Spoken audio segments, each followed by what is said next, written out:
आइए समझते हैं कंपोजिशन ऑफ फोर्सेस के बारे में कि ये कंपोजिशन ऑफ फोर्स क्या है। फिजिक्स में इससे संबंधित विभिन्न प्रकार के क्वेश्चन हमें सॉल्व करने को मिलते हैं, जो ये थ्योरी हमें आसानी से प्रॉब्लम को हल करने में मदद करता है। तो आइए इस थ्योरी को बहुत ही सरल में हम समझते हैं। जैसे कि जब हमारे पास एक ऑब्जेक्ट है और इस ऑब्जेक्ट पर अगर विभिन्न डायरेक्शन में एक साथ फोर्स लग रहा हो, ठीक है। जब एक ऑब्जेक्ट पर विभिन्न डायरेक्शन में एक साथ फोर्स लग रहा हो, तो इन सभी फोर्स के इक्विवेलेंट एक वैसा फोर्स बनाया जाए जिसका प्रभाव इन सभी फोर्स के समान काम करता हो। तो उस प्रकार के फोर्स को ही हम तो यहाँ पर हम समझेंगे कि आखिर कैसे किसी एक ऑब्जेक्ट पर जब विभिन्न डायरेक्शन में अगर एक साथ फोर्स लग रहा है, तो कैसे हम इसका कंपोजिशन फाइंड करते हैं। तो इसके लिए सबसे पहले हम एक पर पॉइंट कंसीडर करेंगे, ठीक है। जैसे यहाँ पर हम मान लेते हैं ये हमारा एक ऑब्जेक्ट है, यहाँ पर पॉइंट, और ये डायरेक्शन मानते हैं एक्स और ये है वाई, ठीक है। तो यहाँ पर अगर अलग अलग डायरेक्शन में फोर्स लग रहा हो, जैसे अगर हम कंसीडर कर लें यहाँ पर एक फोर्स लग रहा है F1, ठीक है। इस फोर्स को नाम दे देते हैं हम F2, ठीक है। और एक दूसरा फोर्स हम ले लेते हैं, एक फोर्स मान लेते हैं इधर लग रहा है इस डायरेक्शन में F3, और एक फोर्स हमारा लग रहा है इस डायरेक्शन में F4, ठीक है। अब ये प्रत्येक फोर्स पर्टिकुलर डायरेक्शन से अपना एक एंगल बनाएगा। तो यहाँ पर मान लेते हैं हम इस हॉरिजॉन्टल एक्सिस के साथ इसका एंगल क्या है, इसका एंगल हम मान लेते हैं यहाँ से, यहाँ पर मान लेते हैं अल्फ़ा 1, इस एंगल को मान लेते हैं क्या, अल्फ़ा 2, और इस एंगल को हम मान लेते हैं क्या, अल्फ़ा 3, और इस एंगल को मान लेते हैं क्या, अल्फ़ा 4। आपको यहाँ से नोटिस करने वाली बात क्या है कि ये जो एंगल माना गया है, ये सिर्फ और सिर्फ हम एक रेफरेंस एक्स हॉरिजॉन्टल अर्थात एक्स डायरेक्शन के साथ ही हम इस प्रत्येक फोर्स का एक पर्टिकुलर एंगल अपना माने हैं। तो यहाँ से हमें क्या करना है कि ये जो हमारे सामने एक पॉइंट ऑब्जेक्ट पर अगर 4 डायरेक्शन में फोर्स लग रहा है, तो हमें इन चारों फोर्स के अलावा एक वैसा इक्विवेलेंट फोर्स बनाना है कि उसका प्रभाव इन चारों फोर्स के इक्विवेलेंट हो।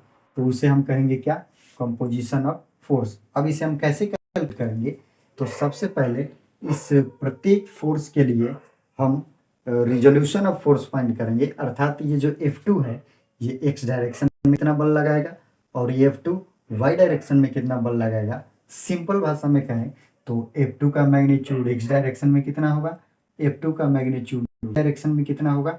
इसी प्रकार इन सभी बलों के हम एक्स और वाई डायरेक्शन में फोर्स फाइंड कर लेंगे। साथ ही साथ यहाँ से हम इस डायरेक्शन में वैल्यू को लेंगे क्या, पॉजिटिव, और इस डायरेक्शन में हम वैल्यू को क्या लेंगे, निगेटिव। सिमिलरली यहाँ पर वैल्यू को हम लेंगे पॉजिटिव और इस डायरेक्शन में हम वैल्यू को क्या लेंगे, निगेटिव। तो इस F2 का एक्स डायरेक्शन में फोर्स क्या हो जाएगा, पॉजिटिव। तो यहाँ से हम देखेंगे इस प्रकार हम सबसे पहले एक्स डायरेक्शन में टोटल फोर्स कैलकुलेट करेंगे। टोटल फोर्स कैलकुलेट करने के लिए हम क्या करेंगे, इस F2 को x कंपोनेंट निकालेंगे, फिर इस ये हमारा F1 है, इस F1 को हम x कंपोनेंट निकालेंगे, फिर F2 का हम इस डायरेक्शन में कंपोनेंट निकालेंगे, फिर F3 का हम x डायरेक्शन में कंपोनेंट निकालेंगे, फिर F4 का हम इस डायरेक्शन में कंपोनेंट निकालेंगे, और सभी को आपस में हम क्या कर देंगे, ऐड कर देंगे साइन के साथ। तो यहाँ से हम क्या लिखेंगे, फ्रॉम फिगर, यहाँ से F1 का x डायरेक्शन में कंपोनेंट क्या हो जाएगा, तो सबको हम एक साथ समेशन करेंगे। तो यहाँ से हम समेशन का साइन दे देंगे, ठीक है। ये हम लिख रहे हैं क्या, x डायरेक्शन में summation of f is equal to क्या हो जाएगा। तो यहाँ से देखेंगे F1 का x डायरेक्शन में क्या हो जाएगा, यहाँ से F1 cos अल्फ़ा 1, चूंकि इस डायरेक्शन में पॉजिटिव। अब यहाँ से देखें F2 का हम लेंगे इस डायरेक्शन के साथ, तो ये क्या हो जाएगा, माइनस, यहाँ से क्या हो जाएगा F2 cos अल्फ़ा 2। अब इस F3 का हम लेंगे इसी डायरेक्शन में, तो ये भी क्या हो जाएगा, माइनस F3 cos अल्फ़ा 3। अब इस F4 का हम लेंगे इस डायरेक्शन में, तो ये क्या हो जाएगा, F4 cos अल्फ़ा 4, ठीक है। अब इसी प्रकार हम इन सभी फोर्सों का y डायरेक्शन में मैग्नीट्यूड फाइंड करेंगे और उन सभी को आपस में ला करके क्या कर देंगे, जोड़ देंगे। मतलब टोटल वाई के डायरेक्शन में इसका मैग्नीट्यूड कितना होगा, तो यहाँ से हम सिमिलर निकालेंगे एफ वाई डायरेक्शन में। तो इस फोर्स का वाई डायरेक्शन में कंपोनेंट क्या हो जाएगा, तो यहाँ से हो जाएगा F1 साइन अल्फा 1, चूंकि इस डायरेक्शन में पॉजिटिव लेंगे। फिर अब इसका हम निकालेंगे इस डायरेक्शन के साथ, तो ये क्या हो जाएगा प्लस F2 साइन अल्फा 2। ठीक है, अब यहाँ से F3 का हम निकालेंगे इस डायरेक्शन के साथ, तो ये क्या हो जाएगा माइनस। ठीक है, तो ये हो जाएगा F3 साइन अल्फा 3। सिमिलर इसका भी फिर हम निकालेंगे इस डायरेक्शन के साथ, तो ये हो जाएगा माइनस, अर्थात F4 साइन अल्फा 4। ठीक है, ये हमारा एक्स डायरेक्शन में टोटल फोर्स का मैग्नीट्यूड हुआ और ये वाई डायरेक्शन में टोटल फोर्स का मैग्नीट्यूड हुआ। अब यदि इन सभी फोर्सों का एक इक्विवेलेंट फोर्स हम माने, ठीक है, इक्विवेलेंट फोर्स कहने का मतलब क्या, तो यहाँ से हम इक्विवेलेंट फोर्स,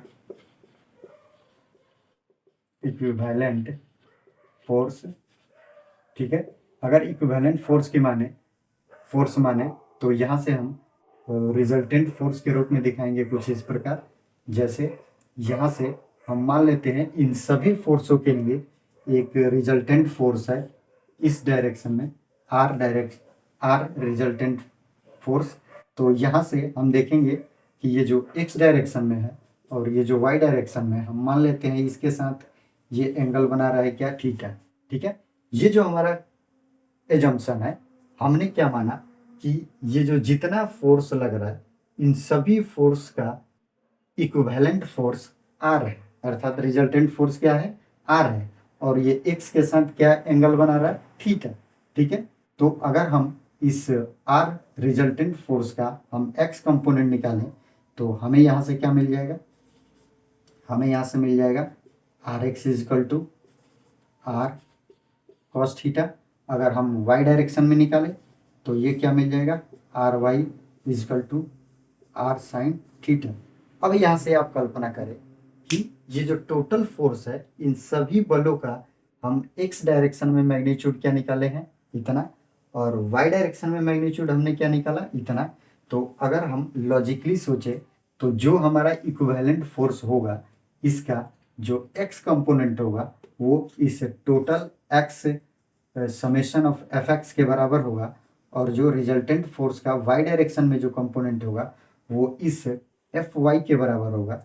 तो हम यहाँ से लिखेंगे, चूंकि यहाँ से लिखेंगे R X is equal to summation of F X, और यहाँ से लिखेंगे R Y is equal to summation of F Y. ठीक है, अब इसी बात को हम इस प्रकार लिख देंगे। अब यहाँ से इस दोनों समीकरण को हम स्क्वायर करके एक साथ क्या कर देंगे, जोड़ देंगे। क्यों स्क्वायर करके जोड़ेंगे, तो चूंकि हमें यहाँ से रिजल्टेंट फोर्स निकालना है तो यहाँ से दोनों वैल्यू को हम जोड़ेंगे, तो यहाँ से हमें आर आसानी से मिल जाएगा। तो इन दोनों समीकरण को हम क्या करेंगे, दोनों तरफ स्क्वायर करेंगे और दोनों को आपस में क्या कर देंगे, जोड़ देंगे।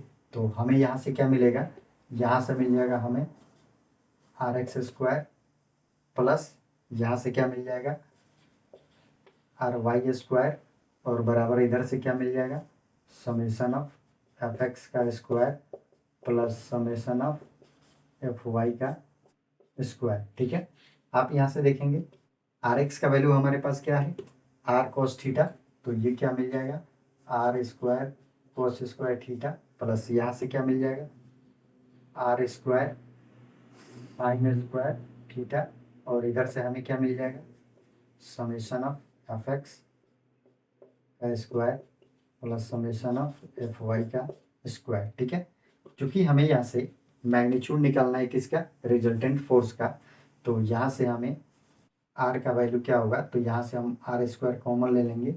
ठीक है, तो यहाँ से हमें क्या मिलेगा cos square theta plus sine square theta is equal to summation of F X square plus summation of F Y square. ठीक है, अब यहाँ से देखेंगे इसका वैल्यू हमें क्या मिल जाएगा 1 मिल जाएगा। ठीक है, इसका वैल्यू हमें क्या मिल जाएगा 1, तो यहाँ से हमें क्या मिल जाएगा R square equal to summation of F X का square plus summation of F Y का स्क्वायर। अब यहाँ से हम आर आसानी से फाइंड कर सकते हैं, समीशन ऑफ एफ एक्स का whole square plus summation of F Y का होल स्क्वायर। ये हमारा क्या हो गया, मैग्नीट्यूड वैल्यू हो गया, जिस इक्विवेलेंट फोर्स की हम बात कर रहे थे, ये हमारा क्या हो गया, वैल्यू। अब यदि हम यहाँ से अगर इसका डायरेक्शन फाइंड कर ले, तो डायरेक्शन फाइंड करने के लिए हम क्या करेंगे, यहाँ से टेन थीटा वैल्यू निकालेंगे। तो टेन थीटा अगर आप निकालेंगे तो यहाँ से देखेंगे टेन थीटा का वैल्यू क्या हो जाएगा, पी बाई बी। तो यहाँ से ये वैल्यू क्या आ जाएगा, वाई के डायरेक्शन में, और ये वैल्यू क्या आ जाएगा, एक्स के डायरेक्शन में। तो सिंपल यहाँ से हम लिखेंगे, ठीक है, फॉर डायरेक्शन, फॉर डायरेक्शन, यहाँ से हम क्या निकालेंगे, टेन थीटा। टेन थीटा बराबर क्या होगा, तो वाई कंपोनेंट फोर्स का हम ले लेंगे, ठीक है, समेशन ऑफ एफ वाई बटा समेशन ऑफ एफ एक्स, ठीक है।